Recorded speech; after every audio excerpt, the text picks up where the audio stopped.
ఈ బీనేజీ జర్నల్‌లో నేను ఈరోజు ఇంటర్‌లో జరిగిన ఒక స్మాల్ టెస్టిమోనీ షేర్ చేస్తున్నాను. ఇంటర్ ఫస్ట్ ఇయర్ నేను వేరే దగ్గర చదివాను. సెకండ్ ఇయర్ నేను వేరే దగ్గర చదివాను. మొత్తము అక్కడ ప్లేస్ డిఫరెంట్, ఇక్కడ ప్లేస్ డిఫరెంట్. సెకండ్ ఇయర్‌లో నాకు క్లాస్ అర్థమయ్యేది కాదు.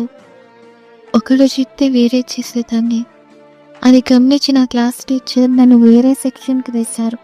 ఈ అమ్మాయి సరిగ్గా చదవట్లేదు అని. సో, ఆ వేరే సెక్షన్ కూడా ఆ క్లాస్ టీచరే వచ్చారు. ఇక్కడ కూడా ఈ టీచరే వచ్చారా అనుకున్నాను. కానీ ప్రార్థన చేసుకుని డైలీ వెళ్ళేదాన్ని. అక్కడ లీడర్స్ కూడా పెట్టేవారు.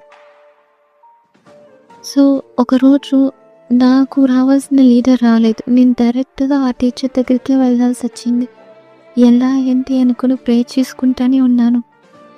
సో, ఆ నెక్స్ట్ డే ఏమైందో ఏమో, నేను ముందు రోజు ఆ టీచర్కి వెళ్ళి చెప్పాను. తర్వాత రోజు ఆ టీచర్ నన్ను లీడర్గా పెట్టారు.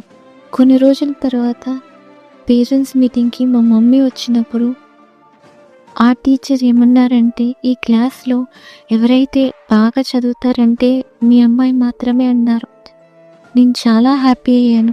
మనుషులు మనల్ని తక్కువ చేసి చూడొచ్చు, కానీ దేవుడు మన పక్షాన ఉంటే పరిస్థితి మారిపోతుంది.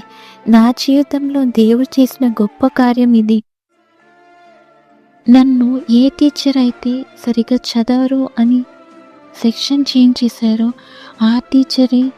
ఆ టీచర్ ముందే నన్ను హెచ్చించాడు నా దేవుడు. మన దేవుడు ఎబేనేజర్. ఇప్పటి వరకు ఆయన మనకు తోడుగా ఉన్నారు.